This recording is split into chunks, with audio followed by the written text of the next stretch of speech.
با ادامه آموزش در خدمتتونم. ببینید ما لیفه ها رو بریدیم با اریب 100%. اینم که نوار ماکارون. بهترین روش لیفه دوزی اینی که دارم بهتون میگم، این روی کاره، اینم پشت پارچم. نوار ماکارون رو میذارم این وسط، یه تا میزنم، یه سر قفلی محکم اینجا میزنم، اینو میچرخونم. ببینید بستگی به اون فنرایی که داره ما این پهنا رو میدوزیم. اگه فنر 10 میل میدوزیم به اندازه همین 1 سانت، اگر 8 میل بود یه کوچولو باریک ترش میکنیم. اینجا رو شروع میکنیم به چرخ کردن به اندازه 1 سانت. اینا رو چرخ میکنم. نوار ماکارونم داخلش کنارش میذارم، داخل لیفه ها.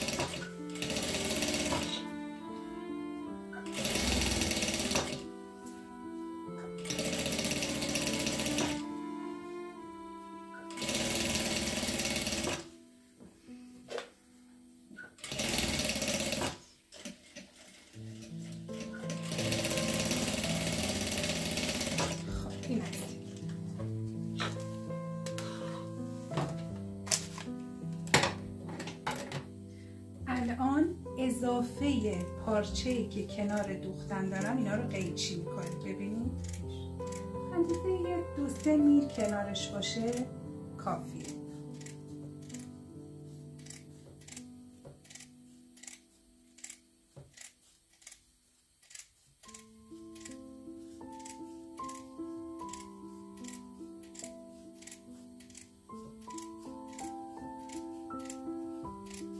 بعد اینکه اینا رو قیچی کردیم حالا برمیگردونیم. ببینید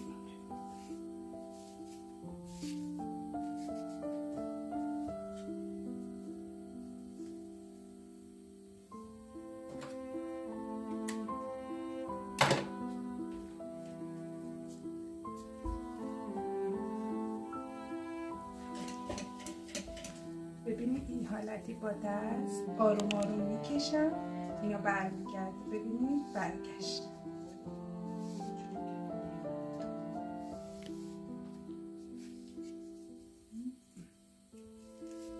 حالا فنرا رو رد میکنیم. حالا نوار ماکارونمون رو در میاریم.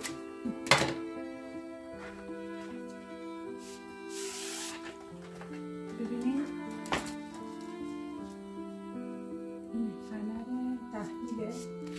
ببینید اینه قشنگ آروم آروم رد میکنیم.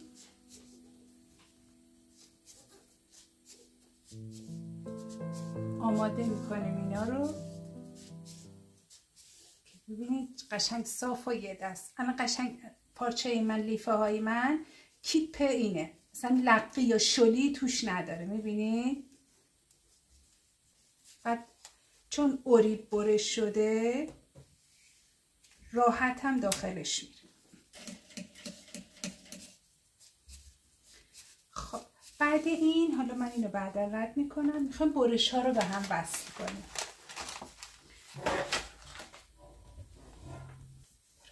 خب ببینید من الان برش ها رو گذاشتم اینجا. میخوام قسمت نوک سینه‌مو یه چرت کوچولو میزنم.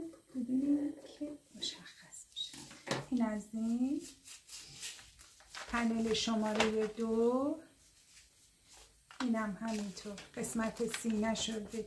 نوک سینه رو یه چرت کوچولو میزنم که برشا قشنگ مرتب سر جاشون قرار بگیره. اولین کاری که میکنیم اینجا جفت میکنم پنلا رو. قسمت چرتی که تو نوک سینه زدیم و یه سنجاق میزنیم که جا به جا نشه.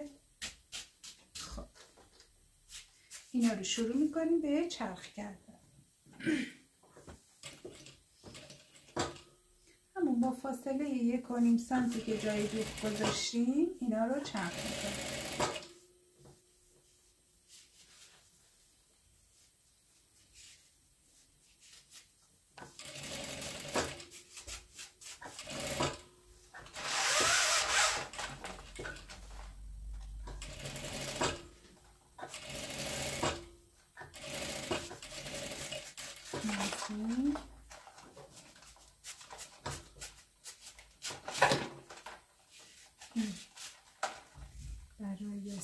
سمت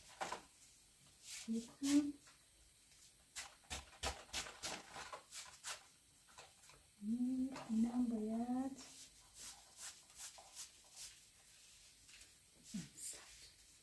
روبروی هم قرار بگیره. دوباره برش چرتایی رو که زدیم مساوی هم یه سنجاق میکنیم. اینا رو جفت میکنیم کنار هم. اینا رو چرخشون میکنیم.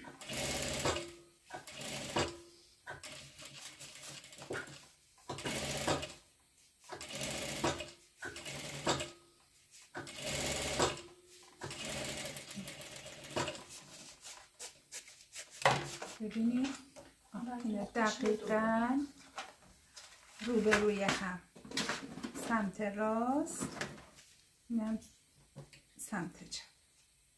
خب ببینید تا اینجا.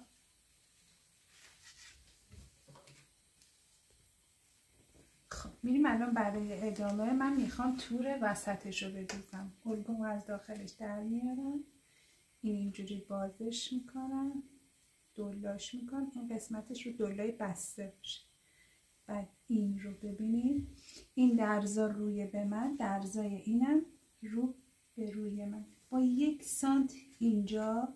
ببینید 1 سانت جا دوخ میذارم، اینو میذارم کنار این، اینا رو با هم چرخ میکنم.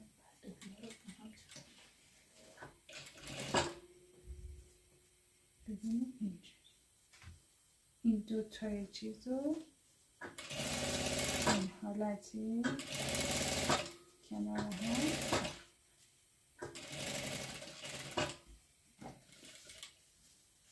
ببینید این شکلش اینجوری.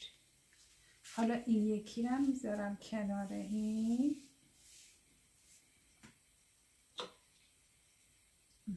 اینجا با 1 سانت فاصله جا دوخت.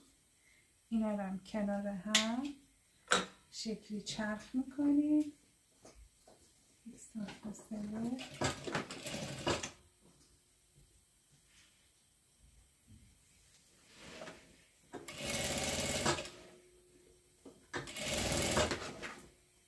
ببینید اینجا.